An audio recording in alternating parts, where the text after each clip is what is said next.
ఒక్కసారి ఈ ఇమేజెస్ చూడండి. ముఖ్యంగా ఈ చివరి ఫోటోని గమనించండి. ఈ ఇమేజ్ని తీసింది ఇస్రో పంపిన చంద్రయాన్ 2 ఆర్బిటర్. గత కొన్ని రోజులుగా ఈ మూన్ క్రేటర్ ఫోటో ప్రపంచవ్యాప్తంగా వైరల్ అవుతోంది. ఎందుకో తెలుసా? ఎందుకంటే భవిష్యత్తులో చంద్రుడి మీద మనుషులు నివసించడానికి ఉపయోగపడే ఒక కీలకమైన విషయాన్ని చంద్రయాన్ 2 ఈ క్రేటర్లో కనిపెట్టింది. కానీ మనందరికీ గుర్తున్నంత వరకు చంద్రయాన్ 2 ఫెయిల్ అయింది కదా. మరి ఈ చారిత్రాత్మకమైన డిస్కవరీ ఎలా జరిగింది? సమయం 2019 సెప్టెంబర్ 7 రాత్రి 1:52 అవుతోంది. బెంగళూరులోని ఇస్రో మిషన్ కంట్రోల్ రూమ్ మొత్తం నిండిపోయింది. వేలాది మంది సైంటిస్టులు ఊపిరి బిగబెట్టి చూస్తున్నారు. అందరి చూపు ఆ పెద్ద స్క్రీన్ మీదే ఉంది. ఆ స్క్రీన్ మీద ఒక చిన్న డాట్ నెమ్మదిగా చంద్రుడి సర్ఫేస్ వైపు కిందకి దిగుతోంది. ఆ డాట్ మరేదో కాదు, మన ఇండియాకి చెందిన విక్రమ్ ల్యాండర్. ఈ విక్రమ్ ల్యాండర్తో పాటు ఇండియా చూసిన ఒక పెద్ద కల కూడా ముడిపడుంది. చంద్రుడి సౌత్ పోల్ మీద ల్యాండ్ అయిన ప్రపంచంలోనే మొదటి దేశంగా చరిత్ర సృష్టించాలని మన దేశం ఎదురుచూస్తోంది. ప్రధానమంత్రి మోదీ కూడా అదే రూమ్లో ఉన్నారు. లక్షలాది మంది భారతీయులు ఇళ్లల్లో టీవీల ముందు కూర్చున్నారు. ప్రపంచం మొత్తం ఆ ఒక్క క్షణం కోసం ఎదురుచూస్తోంది. స్క్రీన్ మీద చూస్తుండగానే విక్రమ్ స్పీడ్ తగ్గుతూ వస్తోంది. దాని ఎత్తు కూడా తగ్గుతోంది. ముందు 50 కిలోమీటర్లు, తర్వాత 10 కిలోమీటర్లు, ఆ తర్వాత 5 కిలోమీటర్లు. అంతా ప్లాన్ ప్రకారమే జరుగుతోంది. కానీ సడన్గా చంద్రుడి సర్ఫేస్కి కేవలం 2 కిలోమీటర్ల ఎత్తులో ఉన్నప్పుడు స్క్రీన్ మీద గ్రాఫ్ ఒక స్ట్రైట్ లైన్గా మారిపోయింది. అంటే విక్రమ్ ల్యాండర్ నుంచి సిగ్నల్ రావడం ఆగిపోయింది. ఆ క్షణంలో కంట్రోల్ రూమ్ అంతా సైలెంట్ అయిపోయింది. కొందరు సైంటిస్టులు స్క్రీన్ని అలాగే చూస్తుండిపోయారు. మరికొందరు తల పట్టుకుని కూర్చున్నారు. ఇస్రో చీఫ్ కె శివన్ కళ్లల్లో నీళ్లు తిరిగాయి. ప్రధానమంత్రి ఆయన్ను హత్తుకుని ఓదార్చారు. మరుసటి రోజు ప్రపంచవ్యాప్తంగా ఉన్న న్యూస్ పేపర్స్ అన్నిటిలో ఫెయిల్యూర్ అనే ఒక్క పదం తప్ప మరేం కనిపించలేదు. కానీ అది పూర్తిగా నిజం కాదు. చంద్రయాన్ 2 మిషన్ ఎందుకు ఫెయిల్ కాలేదు? గత 10 ఏళ్లుగా ప్రపంచ దేశాలు చేస్తున్న మూన్ మిషన్స్ వెనుక ఇది ఎలా ఒక ఇంపార్టెంట్ రోల్ ప్లే చేస్తోంది అనేది ఈరోజు మనం తెలుసుకుందాం. అలాగే ఈ డార్క్ క్రేటర్లో దాగి ఉన్న ఆ రహస్యం ఏంటి? భవిష్యత్తులో మనం అక్కడ కాలనీస్ ఎలా కట్టబోతున్నాం అనేది కూడా తెలుసుకుందాం. వీడియోలో ముందుకు వెళ్లే ముందు ఒక చిన్న విషయం. మీరు వీడియో మొత్తం చూస్తున్నారు కానీ సబ్స్క్రైబ్ చేయడం లేదు.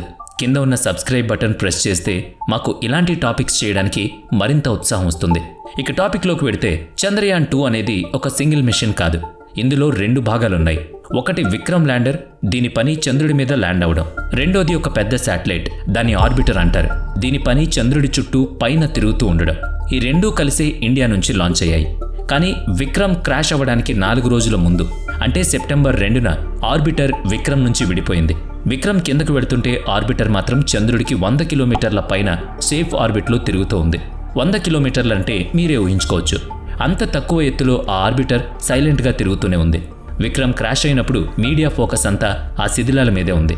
అదే సమయంలో నాసాకి చెందిన లూనార్ రికనైనెన్స్ ఆర్బిటర్ విక్రమ్ శిథిలాల ఫోటోలు తీసి ప్రపంచానికి చూపించింది. అది చూసి ఇండియా ఫెయిల్ అయిందని చాలామంది నవ్వారు. మీమ్స్ క్రియేట్ చేశారు. న్యూస్ ఛానల్స్లో డిబేట్స్ పెట్టారు. ఇస్రోని దారుణంగా ట్రోల్ చేశారు. కానీ సరిగ్గా అదే సమయంలో చంద్రుడికి 100 కిలోమీటర్ల పైన చంద్రయాన్ 2 ఆర్బిటర్ ప్రాణాలతోనే ఉంది. తన పని తాను చేస్తూ ఉంది. దాని లోపల ఒక ఇన్స్ట్రుమెంట్ ఆన్ అయి ఉంది. దాని గురించి ప్రపంచానికి చాలా ఏళ్ల వరకు సరిగ్గా తెలియలేదు. ఆ ఇన్స్ట్రుమెంట్ ముందు మొత్తం గేమ్ మార్చబోతోంది. ఎన్ని ఏళ్లు గడిచినా ఈ క్షణంలో కూడా ఆ ఆర్బిటర్ అక్కడే ఉంది. మీరు ఈ వీడియో చూస్తున్న సమయంలో కూడా అది చంద్రుడి ఆకాశంలో చక్కర్లు కొడుతూనే ఉంది. ఆ ఇన్స్ట్రుమెంట్ పేరు OHRC, అంటే ఆర్బిటర్ హై రెజల్యూషన్ కెమెరా. ఇదొక నార్మల్ కెమెరా కాదు. దీన్ని అర్థం చేసుకోవాలంటే ముందు కెమెరా షార్ప్నెస్ గురించి తెలుసుకోవాలి. ప్రతి కెమెరాకి రెజల్యూషన్ అని ఒకటి ఉంటుంది. అంటే కెమెరా ఎంత చిన్న వస్తువుని చూడగలదు అని అర్థం.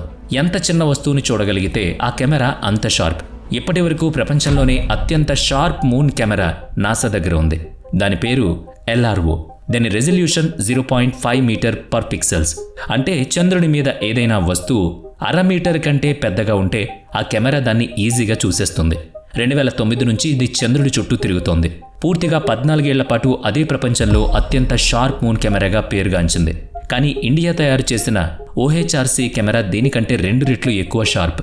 దీని రెజల్యూషన్ 0.25 మీటర్ పర్ పిక్సెల్. అంటే మీరు చంద్రుడి మీద ఒక ఫుట్బాల్ పెట్టినా సరే దాన్ని కెమెరా క్యాప్చర్ చేస్తుంది. దట్టు క్లియర్గా. ఫుట్బాల్ మాత్రమే కాదు, ఒక చిన్న క్రికెట్ బాల్ కూడా సరిపోతుంది. ఎంత పవర్ఫుల్ కెమెరా నాసా దగ్గర లేదు, చైనా దగ్గర లేదు, రష్యా దగ్గర కూడా లేదు, ప్రపంచంలో ఎక్కడా లేదు. మరి ఇంత పెద్ద కెమెరా మన దగ్గర ఉన్నప్పుడు ఇస్రో ఆ విషయాన్ని ప్రపంచానికి ఎందుకు గట్టిగా చెప్పలేదని మీరు ఆలోచిస్తూ ఉండొచ్చు.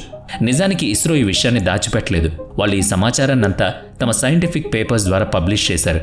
కానీ ఆ పేపర్ సాధారణ జనాలు చదవరు, కేవలం సైంటిస్టులు మాత్రమే చదువుతారు. ఇక మన Indian news channels Vikram crash అయిన స్టోరీ మీద చూపించిన ఇంట్రెస్ట్ ఆర్బిటర్ సాధించిన విజయాల మీద చూపించలేదు.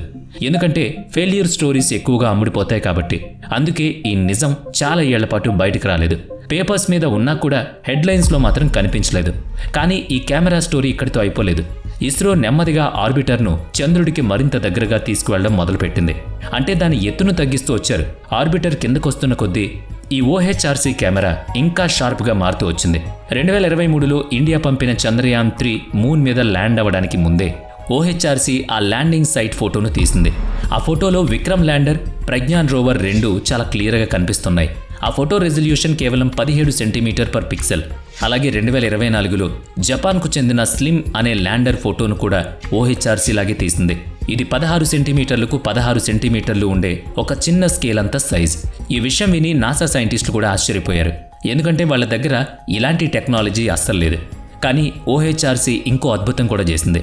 అసలు రహస్యం ఇక్కడే మొదలవుతుంది. దీన్ని అర్థం చేసుకోవాలంటే మనం మూన్ మీద ఉన్న ఒక వింతైన ప్రదేశానికి వెళ్ళాలి. చంద్రుడి సర్ఫేస్ మీద కొన్ని చోట్ల సూర్యరశ్మి అస్సలు పడదు. అంటే ఎప్పటికీ పడదు. కోట్ల ఏళ్లుగా అక్కడ చీకటి మాత్రమే ఉంది. ఎప్పటికీ అలాగే ఉంటుంది. ఇలాంటి ప్రదేశాలను సైంటిస్టులు పర్మనెంట్లీ షాడోడ్ రీజియన్స్ అని పిలుస్తారు. PSRS అంటారు. ఈ PSRS చంద్రుడి సౌత్ పోల్ దగ్గర ఉంటుంది. ఇక్కడ చీకటి ఎంత దట్టంగా ఉంటుందంటే నార్మల్ కెమెరాలతో అక్కడ ఏం కనిపించదు. నాసా కూడా ఈ ప్రదేశాల్లో సరిగ్గా చూడలేకపోయింది. గత 50 ఏళ్లలో ఏ ఆర్బిటర్, ఏ శాటిలైట్, ఏ ల్యాండర్ కూడా ఈ చీకటి గుంతల లోపలికి చూడలేకపోయాయి. కానీ ఇస్రో సైంటిస్టులు OHRCతో ఒక అద్భుతమైన ఐడియా ప్రయోగించారు. క్రేటర్ లోపలికి డైరెక్ట్గా సూర్యరశ్మి వెళ్ళకపోయినా క్రేటర్ గోడలకి తగిలైన రిఫ్లెక్ట్ అయి కొద్దిపాటి వెలుతురు లోపలికి వెళుతుందని వాళ్ళు ఊహించారు. అది ఒక కొవ్వొత్తి ఇచ్చే వెలుతురు కంటే తక్కువే ఉండొచ్చు. కానీ OHRCకి కొద్దిపాటి వెలుతురు కూడా సరిపోతుంది. ఆ చాలా తక్కువ రిఫ్లెక్టెడ్ లైట్ సాయంతోనే కెమెరా ఆ చీకటి క్రేటర్స్ లోపల వ్యూను క్యాప్చర్ చేసింది. చంద్రుడి మీద దాగి ఉన్న ఆ చీకటి మూలాల్లో ఏముందో ప్రపంచం మొదటిసారిగా చూసింది. మళ్ళీ చెప్తున్నాను, ఈ పని ఇప్పటి వరకు ప్రపంచంలో ఏ ఆర్బిటర్ చేయలేకపోయింది. మరి ఆ కెమెరా అక్కడ ఏం చూసింది? ఇది తెలుసుకునే ముందు చంద్రయాన్ 2 ఆర్బిటర్ గత కొన్నేళ్లుగా ప్రపంచవ్యాప్తంగా ఉన్న మూన్ మిషన్కి ఎలా హెల్ప్ చేస్తుందో ఒకసారి అర్థం చేసుకుందాం. జపాన్ స్పేస్ ఏజెన్సీ పేరు JAXA.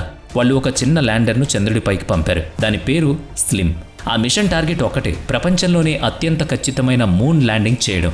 అంటే ముందుగా అనుకున్న ఎగ్జాక్ట్ స్పాట్ మీదే ఎలాంటి ఎర్రర్ లేకుండా ల్యాండ్ అవ్వాలి. అంతకుముందు ఈ పని ఏ దేశం చేయలేకపోయింది. నాసా, చైనా, రష్యా దేశాల ల్యాండింగ్స్ అన్నీ అనుకున్న టార్గెట్ కంటే 1 లేదా 2 కిలోమీటర్ల దూరంలోనే జరిగాయి. కానీ స్లిమ్ టార్గెట్ మాత్రం అనుకున్న చోట 100 మీటర్ల లోపు ల్యాండ్ అయింది. వాళ్ళు అనుకున్నది సాధించి ప్రపంచంలోని అత్యంత ఖచ్చితమైన మూన్ ల్యాండింగ్ చేసి హిస్టరీ క్రియేట్ చేశారు. కానీ నాసా చేయలేని పని జపాన్ ఎలా చేయగలిగింది అన్నది ఇక్కడ ప్రశ్న. దీనికి జవాబు జపాన్ సైంటిస్టులు ఒక ప్రెస్ కాన్ఫరెన్స్లో స్వయంగా చెప్పారు. మన ఇండియన్ మీడియా దీని గురించి పెద్దగా కవర్ చేయలేదు. వాళ్ళు ఏమన్నారంటే చంద్రయాన్ 2 ఆర్బిటర్ ఇచ్చిన మ్యాప్స్ లేకుండా ఈ ల్యాండింగ్ అస్సలు సాధ్యమయ్యేది కాదని ఒప్పుకున్నారు. అంటే ఇస్రో JAXAతో OHRC తీసిన అత్యంత షార్ప్ ఇమేజెస్ షేర్ చేసింది.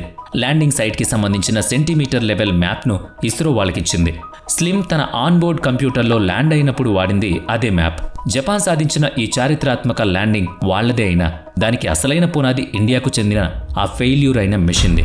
ఇది కేవలం జపాన్ స్టోరీ మాత్రమే కాదు. 2023 ఆగస్టులో ఇండియాకు చెందిన చంద్రయాన్ 3 సక్సెస్ఫుల్గా ల్యాండ్ అయి సౌత్ పోల్ మీద దిగిన మొదటి దేశంగా చరిత్ర సృష్టించినప్పుడు ఆ సక్సెస్ వెనుక ఉన్నది కూడా అదే ఆర్బిటర్. చంద్రయాన్ 3 ల్యాండింగ్ సైట్ను ఎవరు డిసైడ్ చేశారు, ఏ ప్లేస్ సేఫ్గా ఉంటుంది, ఎక్కడ పెద్ద పెద్ద రాళ్లు లేవు, ఎక్కడ గుంతలు లేవు అనేది చంద్రయాన్ 2 OHRC ఫోటోల ద్వారానే డిసైడ్ చేశారు. చంద్రయాన్ 3 ల్యాండర్ సేఫ్గా చంద్రుడి మీద దిగాక దాని మొదటి ఫోటోను తీసింది కూడా చంద్రయాన్ 2 ఆర్బిటరే. అంటే ఏ మిషన్ ఫెయిల్ అయింది అనుకున్నామో అదే తన తమ్ముణ్ణి సేఫ్గా దించి మొదటి ఫోటో కూడా స్వయంగా తీసి పంపింది. కానీ ఈ కథలో అసలు ట్విస్ట్ ఇంకా మిగిలే ఉంది. ఇది 2026 మే 28 నాటి న్యూస్.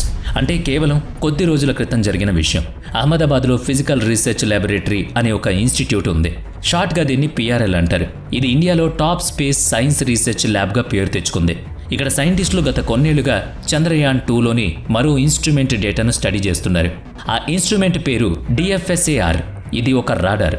అంటే ఇది కెమెరా కాదు, కెమెరా లైట్ మీద ఆధారపడుతుంది. వెలుతురు లేకపోతే కెమెరా ఏం చూడలేదు. కానీ రాడార్ లైట్ మీద ఆధారపడదు. అది చంద్రుడి మీద రేడియో వేవ్స్ పంపుతుంది. తిరిగి వచ్చే వేవ్స్ ఆధారంగా సర్ఫేస్ కింద ఏం దాగి ఉందో కనిపెడుతుంది. ఇది దాదాపు ఎక్స్రే లాగా పనిచేస్తుందన్నమాట. కంటికి కనిపించని లోపలి భాగాలను కూడా చూడగలదు. పిఆర్ఎల్ సైంటిస్టులు చంద్రుడి సౌత్ పోల్ దగ్గర 9 స్పెషల్ క్రేటర్స్ను ఎంచుకున్నారు. ఇవి నార్మల్ క్రేటర్స్ కావు, డబ్లీ షాడోడ్ క్రేటర్స్. ఇప్పుడు చెప్పబోయేది చాలా ముఖ్యమైన విషయం, జాగ్రత్తగా వినండి. ఇందాక చెప్పుకున్న సౌత్ పోల్ దగ్గర పిఎస్ఆర్ఎస్ ఉంటుంది, అంటే సూర్యరశ్మి అస్సలు పడని గుంతలు. ఈ పిఎస్ఆర్ఎస్ లోపల కూడా కొన్ని చిన్న చిన్న గుంతలుంటాయి. అక్కడికి సూర్యరశ్మి వెళ్ళదు, బయట నుంచి వచ్చే రిఫ్లెక్షన్ వేడి కూడా వెళ్ళదు. అంటే పూర్తి చీకటి, విపరీతమైన చలి. వీటినే డబ్లీ షాడోడ్ క్రేటర్స్ అంటారు. అక్కడ టెంపరేచర్ ఎంత చల్లగా ఉంటుందో తెలుసా? -248 డిగ్రీల సెల్సియస్, అంటే 25 కెల్విన్. మన ఇంట్లో ఉండే ఫ్రీజర్ -80 డిగ్రీల సెల్సియస్ దగ్గర పనిచేస్తుందనుకుంటే, ఈ ప్రదేశం దానికంటే మరో 230 డిగ్రీల సెల్సియస్ ఎక్కువ చల్లగా ఉంటుంది. మన సోలార్ సిస్టంలో ఉన్న అత్యంత చల్లని న్యాచురల్ ప్రదేశాల్లో ఇది ఒకటి. ప్లూటో సర్ఫేస్ కంటే, మార్స్ పోల్స్ కంటే కూడా ఇది చాలా చాలా చల్లగా ఉంటుంది. అంటే అక్కడ రాళ్లు లేవు, మట్టి లేదు, కేవలం ఫ్రోజెన్ వాటర్ మాత్రమే ఉంది. కోట్ల ఏళ్లుగా గడ్డకట్టుకుపోయిన నీరు అక్కడ ఉందన్నమాట.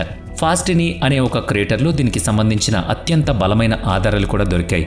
ఆ నీటిని విడగొట్టి హైడ్రోజన్ ఆక్సిజన్గా మార్చుకోవచ్చు. మనం హైడ్రోజన్తో రాకెట్ ఫ్యూయల్ తయారు చేసుకోవచ్చు. ఆక్సిజన్ను శ్వాస తీసుకోవడానికి వాడుకోవచ్చు. చంద్రుడి మీద ఐస్ దొరికితే అక్కడ పర్మనెంట్ బేస్ ఏర్పాటు చేయడం పాసిబుల్ అవుతుంది. మనుషులు ఎప్పటికీ అక్కడ ఉండేలా ఒక కాలనీ కట్టొచ్చు. మూన్ బేస్ కట్టాలంటే మనం చంద్రుడి దగ్గరకు వెళ్ళి డ్రిల్లింగ్ చేసి పోల్స్ నుంచి నీళ్లు బయటకు తీయాలేమో అని ఒకప్పుడు అనుకునేవాళ్ళం. కానీ చంద్రయాన్ 2 చేసిన ఈ ఫైండింగ్ ద్వారా మనకొక విషయం అర్థమైంది. ఇక మీదట ఎలాంటి డ్రిల్లింగ్ అవసరం లేదు, కేవలం కొద్దిగా తవ్వితే చాలు అని అందరూ ఈజీగా చెప్పేస్తున్నారు. అది కూడా ఈ ఆర్బిట్లో డేటా మీదే ఆధారపడుతుంది. అంటే రాబోయే 10 ఏళ్లలో ఇండియా కానీ, జపాన్ కానీ, మరే దేశం కానీ చేసే ప్రతి పెద్ద మూన్ మిషన్ ఏదో ఒక రకంగా చంద్రయాన్ 2 వర్క్తో ముడిపడి ఉంటుందన్నమాట. సో ఫెయిల్యూర్ అనేది ఎప్పటికీ ఫెయిల్యూర్ కాదు. దాన్ని నిశితంగా పరిశీలిస్తే దాని నుంచే విజయాలు పుడతాయనడానికి ఇదొక ఎగ్జాంపుల్. వీడియో నచ్చితే లైక్ చేయండి, షేర్ చేయండి. ఇప్పటి వరకు మన ఛానల్ని సబ్స్క్రైబ్ చేయనట్లయితే ఇప్పుడే సబ్స్క్రైబ్ చేసుకుని పక్కనే ఉన్న బెల్ ఐకాన్పై క్లిక్ చేయండి. నెక్స్ట్ వీడియోలో మళ్ళీ కలుద్దాం. Thanks for watching.